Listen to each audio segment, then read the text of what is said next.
Hello, I'm Dave Abrams. And I'm Kristin Lagana. Welcome to Arundel County Week in Review. In this episode, we'll get an update from County Executive Steve Schuh on the upcoming budget and preview the next Not My Child events. But first, making headlines this week. Anne Arundel Community College's Jenkins Gymnasium was full of cheers last weekend as a special basketball game highlighted the success of sobriety. What the spectators got was a double overtime thriller where the dope shots narrowly defeated the game changers. And those were no ordinary teams. One team was made up of recovering heroin addicts and the other, the police. It was an opportunity for the players to meet on friendly territory and show their teamwork to fight heroin abuse. Organizer Angel Trainer said the event was a huge success. This is all about unity in the community and bringing together the people that it's going to take to help the recovery efforts in this county. Congratulations to everyone who came out to play some ball. There were smiles all around from the friends and families of the players as well as the cops. The event benefited the Collegiate Recovery Center at the college, which is certainly a good cause. Yes, I was lucky enough to be at this event. And did you shoot some hoops? No. Like I like to say on this show, somebody had to take pictures, right? But it was great. It was loud in there for, it wasn't like it felt like a big game because everybody was just so proud of the players to see them out there. And I think it's a great event. So many kids there. I mean, I was touched by the families there because, they've been through so much stuff and they were all smiling and they were, just there to provide support and to be with their friends and we wish everybody there the best of luck because obviously this is a lifelong journey. Right, So. and even though there were two teams, everyone was on the same team for that cause. And we have to shout out to our friend Sarah Gannon, who she did get into the game. She did do some work for the Showstoppers, and unfortunately, she was rejected. I mean, it was a big time, like throw it right back in your face kind of rejection. Oh, no. But of course, Sarah, she's an athlete. She got right up. She chased him back down the other way. Good. So great job by Sarah. Great job by all the police that were out there. And it turned out to be a very competitive game. In the first half, you weren't so sure. Like the police looked a little winded. I heard from my sources that the dope shots have played together for quite some time, so they were ready to go. But it turned out to be a close game, so thanks to everyone who organized the event and did that, and we need to do it again. It was really good. Well, the county is looking for applicants to join the PTAB board, Kristin. The PTAB board. Now, what is the PTAB board, you may ask? If I had to guess, the Property Tax Assessment Appeal Board? Whoa! Look at the big brain on Kristin Lagana. That is right. Yeah. That's right. It's the Property Tax Assessments Appeal Board. And basically, this is a 3-member board that reviews cases where a citizen does not agree with the state's assessment of their property, which, as you know, affects the amount you pay in property tax. Got it? Got it. There you go. If this sounds like something that's up your alley, here are some requirements. You have to submit a cover letter and resume, you have to be a county resident, and you can't be currently serving on any other boards or commissions. Now, members of the board do receive compensation, Kristin, so a couple dollars in your pocket. Yeah. So this one's a little bit different from the others. Make sure you'll be able to make the time commitment to serve on the board. If you're interested and want more information, call our friend Arlene Berlin at 410-222-1260. The PTAB board. PTAB. PTAB. Don't forget it. I won't. That's the name, don't wear it out. That's the name, that's the game. Boom. There we go. Dave, you remember your first day of kindergarten? Actually, no, not at all. You? Do you remember anything about kindergarten? Yeah, I remember, the story time and everything seemed bigger and including the teacher. You got nap time, so I'm on board with that. Right, milk and cookies. Yeah, I remember doing something really cool. We had story time pillowcases that we made with books that we read in kindergarten. You ironed on patches on this pillowcase, so you had a story time pillowcase. And that was just last week, kids. Yeah. Oh wait, we're talking about kindergarten. Yeah. So I just remember being able to run around. It was exciting. It was a bright, new, shiny school. It was a chance to be around the big kids. Yeah. You got to experience the playground for the first time. Right. Well, all of the kids at Knolls Elementary School in Crownsville, Annapolis area got to have their first day in a shiny new school this week. So it was kindergarten day for all of them. Sounds like fun. Yeah, the $36 million project was completed over the last few months, and the kids loved it. Now, the school has everything, Dave. It's very open. It's got 2 floors. It's very beautiful. I actually got to see the kids there last week enjoying the breakfast program. Did a recycling program at the school, so got to be the first person to do a assembly So there at was the new recycling Knolls. and bacon? Oh, recycling and bacon, Oh my which God, we should that's a have great moving forward. Yes. I should It has a ring to start it. saying I'm only going to do morning presentations. Recycling and bacon. Yes. So since I was there, we have all the inside information. Okay. They had in the cafeteria these really cool benches, but the benches were actually the cafeteria tables. Stop. No, this is really neat. I What? think it's so innovative. So this furniture, it was a cafeteria table, but when you broke it in half, you could set it up like a bench. So instead of having the kids come in and sit on the floor like we normally do for the assemblies in the cafeteria, they just took these cafeteria tables, broke them in half, and made school benches. And then when it was time for lunch, you put the tables back together, the benches back together, and made them flat to make a cafeteria table again. That It's is ingenious. amazing. So you're I love telling it. me it's a cafeteria table and it's a bench. It's a transformer. Oh my God, that's crazy. It's like Bumblebee That's unbelievable. as a cafeteria table. I mean, the advances in kindergarten Optimus these days Prime. are unbelievable. Yeah, it's incredible. Well, we're going to take a quick break and figure out how to turn this into a Bench, Camaro Z28. or that. And when we return, we'll talk to County Executive Steve Schuh. Take a look at our community calendar for events happening around town, and we'll be right back.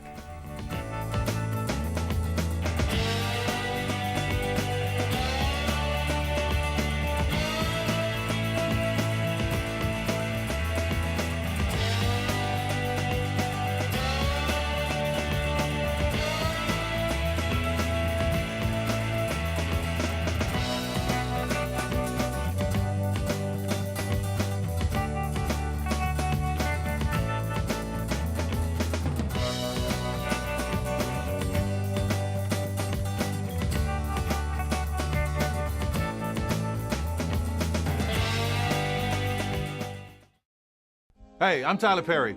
Do you know what hunger in America looks like? Well, it has many faces, and 16 million of those belong to children. Yet billions of pounds of food go to waste each year, and this is unacceptable. You can be a part of the solution. Join us in supporting the Feeding America nationwide network of food banks, which rescues our surplus foods and provides meals to many families in need. Visit feedingamerica.org today. Together we can solve hunger. Together, we're feeding America. Welcome back. Joining us in the studio this week, one of our favorite guests to have on the show, of course, County Executive Steve Schuh. Welcome back. Thank you for having me. Let's start off the interview today with something fun. Healthy Arundel Month. You've been Yes. doing some spots with your adorable cutie patootie nieces. Let's Yes. talk about them. Yes, this month is Healthy Arundel Month, and we're encouraging all of our citizens to be fit and focus on their health. And you've been shooting these spots with your nieces. What are their names? Where do they go to school?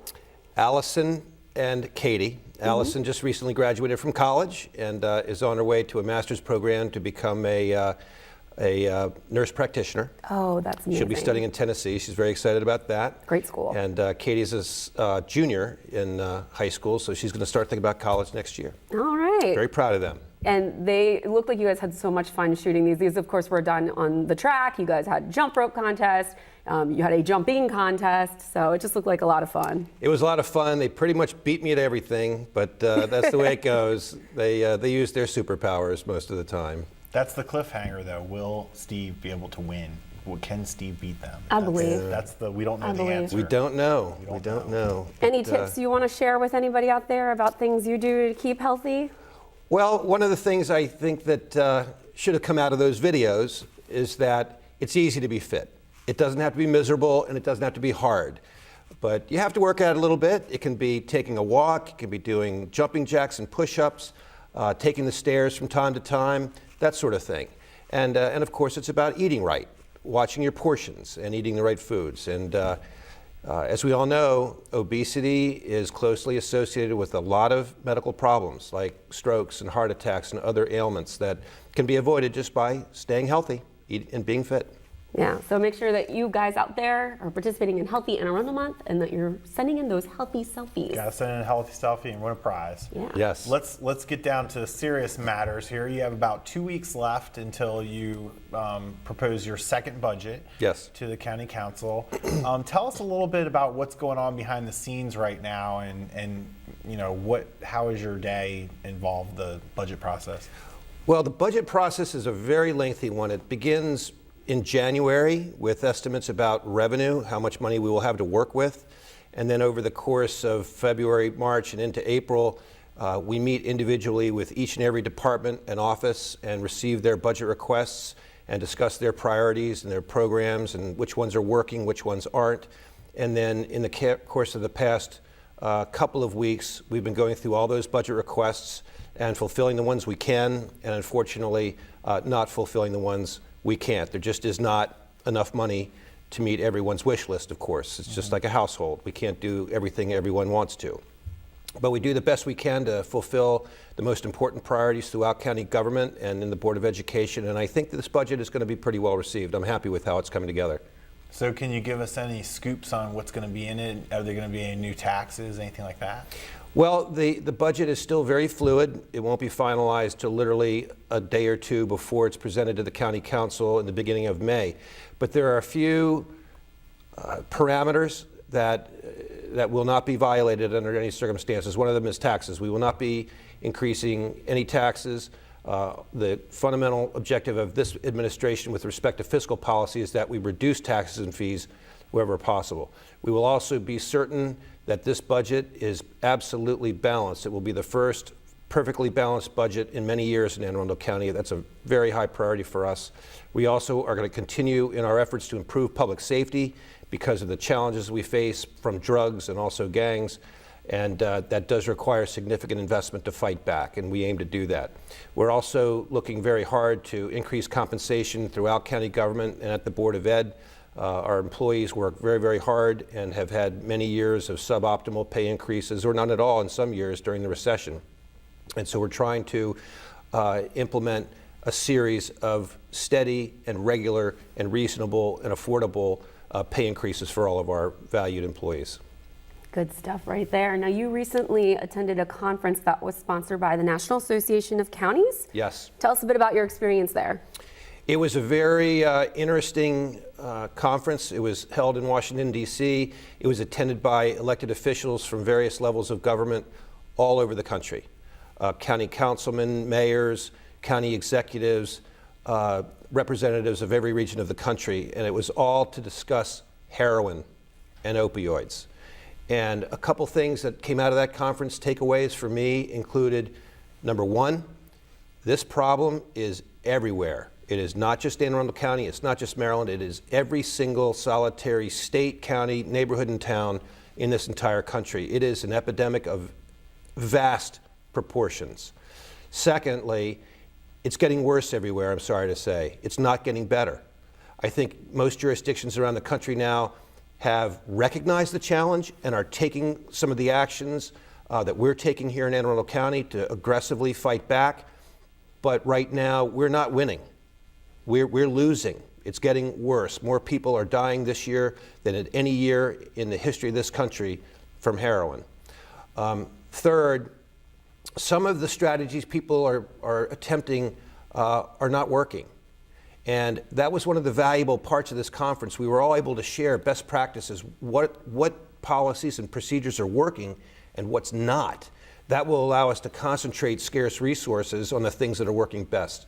I'm optimistic that we are getting the right policies into place, but we are going to be redoubling our efforts over the course of the next few months. I walked away from that conference recognizing that we need to reconvene our Heroin Action Task Force and look again at everything we're doing and step up our game. And you're involved with the National Association of Counties on, is it a board for the heroin effort? Yes. That remains in place. So yes, I'm part of a national board, and this was part of the, this was the first meeting of a national board of elected officials from all over the country that are highly focused on eradicating heroin in their jurisdictions. It sounds like it was really productive. Some things that we are doing that are working, that continue to work, are a lot of team building, making sure that we have different efforts coming from different sanctions of the county coming together. We just have to refocus a bit. Absolutely. The fundamental blueprint is in place. We know that heroin has to be attacked as a law enforcement priority because these dealers are peddling death to our citizens. And we have really good strategies in place. We are getting dealers off the streets and into jail where they belong. It is also a human services challenge, and every jurisdiction is now stepping up their service and treatment alternatives to help people get over their addictions. But most importantly, over the long run, it's about educating young people and citizens in general through every possible means, town halls, curriculum changes, anything we can think of to educate people on the dangers of these drugs and to make sure people don't get involved with them in the first place. Very good. Well, we really appreciate you coming on the show and sharing these very important updates with us. I'm sure we'll see you again soon. We'll be right back with more Week in Review right after this. Don't go anywhere.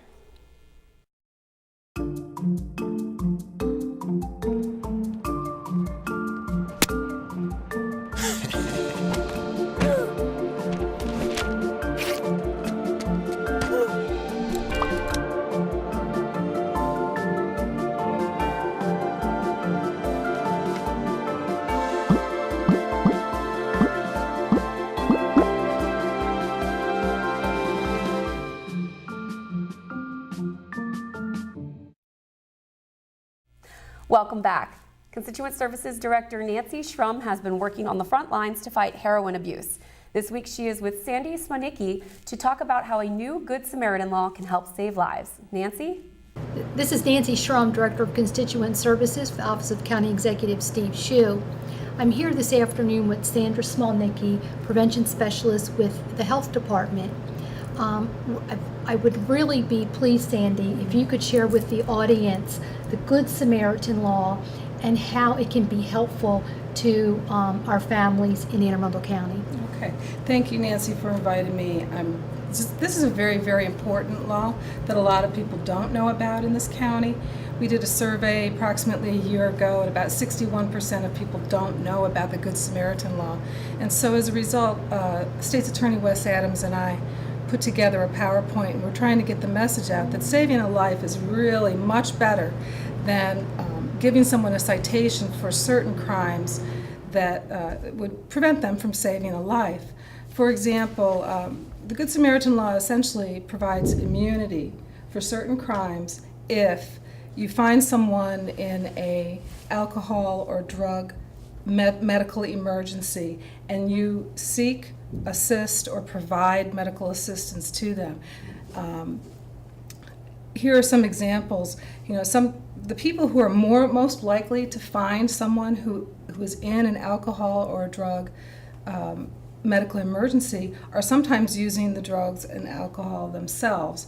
And we want the message to be very, very clear that evidence found there, possession of alcohol, paraphernalia, and other crimes, which we'll put up on the screen in a graphic, are not going. You're not going to be charged with those crimes if you summon help for the person who is overdosed or the person who is in an alcohol-induced coma, passed out. And this is all ages.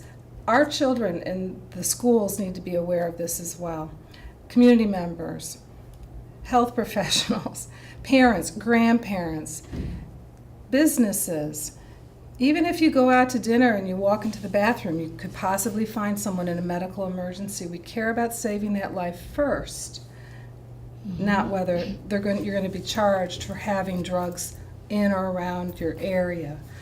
It's not, so the person who is immune from these crimes, being charged from these crimes, is the person experiencing the medical emergency as well. So if there's a needle in your arm and you're found and revived, you won't be charged for possession of that illegal paraphernalia. And also for the people around you who are helping, because you do need to know you need more than one person to help in an overdose. We have some brand new Narcan if you want to be trained in overdose deaths prevention, and it has 4 doses in it instead of 2. You never know, you might be the one to find the individual. Right. So I think we want to emphasize to the audience that because we know that we're experiencing an epidemic, and some would classify the heroin use, the escalation of heroin use from the prescription drugs to heroin use, we're losing too many young lives, young children. I mean, I call them young children, 21 to 35, 36, that started using drugs maybe at an earlier age, and for whatever reasons has escalated to heroin. And you could find yourself in the company of someone that has overdosed, and you cannot be fearful of placing that 911 call to help that person. We really want to emphasize this is saving a life, and no charges would be pressed from law enforcement. They will show up with the paramedics, but everyone needs to understand everyone is safe from a prosecution of being in the company of someone using or the drugs in what I would say in the area of where someone might be found with a medical situation. Nancy, we also have an underage drinking tip line that you can call if you somehow know about an underage drinking party that is going to occur. You might know a house that's unusually loud on certain Saturday nights. Do call the underage drinking tip line, and that will appear on your screen after we talk, I'm sure. These parties, if there's underage drinking going on, chances are there's a lot more going on. And I agree with you, parents. We have tools for you, and we're very happy to come out and speak. Well, Sandy, thank you so much again. That's it from Northeast High School this afternoon. Back to Kristin and Dave at the studio. Thanks, Nancy. That's great information for the public to know. So, Dave, we're finally getting some spring that's creeping into the year. Here's the question. Here's the $1 million question. Are you ready? Ready. Did you cut your grass yet? I don't have grass. Oh, it's a trick question. Did you cut your grass? I cut my grass. Right. But Very I'm good. a little ahead of the game. Like I'm feeling like I'm on top of this. Well, I this think year. more than ever, we're just craving that. We want some more spring weather to come in. We had hail over the weekend. Yeah, we got totally Kind cheated. of crazy. It's supposed to be beautiful April weather. Rain showers, yes. Hail showers, no. No, not cool. Not cool with that. What did the almanac say about What's this? up with that, Mother Nature? Did the almanac predict this? I don't know. I just looked at it for snowfalls pertaining to December through March, not April. Your glass tower of the Farmer's Almanac is starting to crumble. It's crumbling. They might have predicted it. I'll have to go back and look. So you don't have any grass. Are you a gardener? Are you doing any gardening this summer? I'm not, but You're gonna put a cactus in the window and just leave it and hope for the best? In my kitchen, I have some herbs going on. I've got rosemary, oregano, and basil. I have my lucky bamboo plant I've had since I was like 17. That's huge. Really needs to be Those are the moved into a new 4 pot. easiest things to grow. No, it's not. Ever. And then I have some succulents. Those are super easy to grow. They need like no water. Yeah. But I just put good, into though. my, I think it makes us happier people in general when you have some plant life around you and a little bit of green. So Absolutely. I've incorporated into my office setting as well. I went to Safeway. This was lovely. They had these adorable little succulents in pots and pretty little, Oh, that's a good little cool little succulent. succulent and these mini orchid plants. Oh, don't get the orchid plants. I got the orchid plant. You're gonna kill it. No, I'm not. It's just Orchids are hard. Needs a shot of water every week. I can do that. And I don't am know. good. I have somewhat of a green thumb. I'm not saying you. I'm saying the whole orchid growing world. You know, I know it's difficult, but they're my mother, not. They're temperamental flowers. They need. my mother is an orchid connoisseur. I am in good hands. No, so as long as she comes over every day and takes care of your orchid, we're gonna update you on this on. We'll see a picture in 3 We're gonna months let of you know, the orchid. folks, when this orchid gorgeous is no right longer now. with us. Yeah. So what about But you? we wish for the best for the orchid. wish I've tried orchids before and I've killed them, so that's why I'm saying I'm not picking on Well, you. I'm not you. True. You're probably better at it than I am. I have learned. I have a little bit of grass. I have some property. Okay. Some property. Up in Pasadena. Some property. And I find that over the years, when I first bought my house, the prior owner was a retired gentleman who spent every waking moment outside tending to this property. So he had vegetables, And you've killed it all. huge beds. I wouldn't say I killed it all, but You've killed it all. let's say I've downsized over the years. So what do you have left? And this year, I'm getting real smart now. I have Okay. tiger lilies. Tiger lilies, you put a tiger lily in anywhere and it's gonna spread like wildfire. So now, wherever I don't have a perennial, I'm just gonna toss some tiger lilies. Look at you.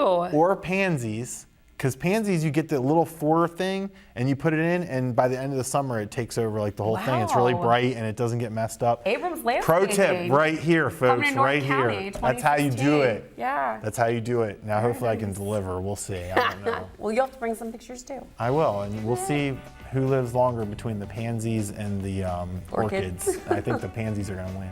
All right. Well, that wraps up this week's edition of Week in Review. You can watch this episode and archive episodes online anytime on Facebook, YouTube, or Google Plus by simply searching for Arundel TV. Please tune in again next week for more highlights and news from around the county, and we'll see you next time.